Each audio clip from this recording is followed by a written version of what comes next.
Welcome back to our module on making requests. We're going to start off with some game time, where you decide whether the sentence on the screen is a request or demand. You'll have 5 seconds for each. Shout out your answer. Ready?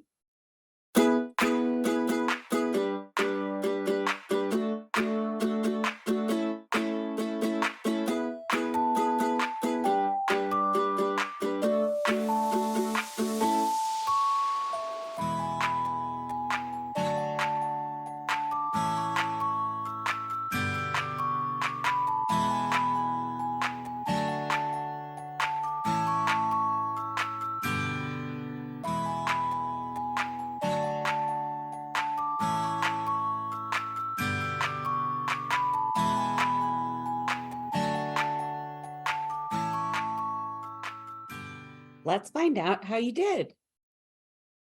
Please stop driving so fast. That's a demand. Even though the word please is used, which is a cooperative term, you don't get the sense that no is an option. In fact, you almost expect the next words to be or else. Is it too much to ask you to keep the space organized? This is also a demand. Even though it's posed as a question, it isn't really asking the person to keep the space organized so much as it is making the person feel guilty for not doing it. Is there any way you could get the project done faster?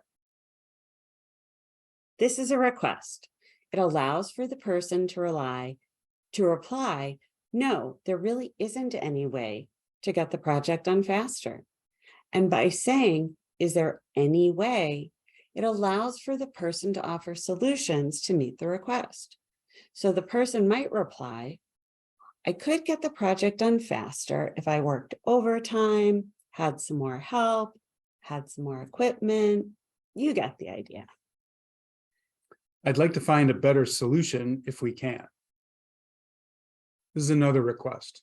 Even though it's presented in sentence format and not as a question, it's proposing a cooperative, open-ended inquiry in which the person could reply in a positive or negative way. They could say, we've tried and there is no better solution. And our last question. You're not going to send an email like that, are you?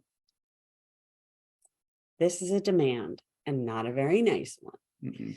It checks all the boxes and has the added bonus of being insulting and demeaning in nature. You don't like that. I don't like that. Hopefully you found those perhaps a bit challenging, but understandable. Recognizing a demand versus request is an essential step in restorative communication. But what happens when you realize that someone is making a demand of you? What are your choices?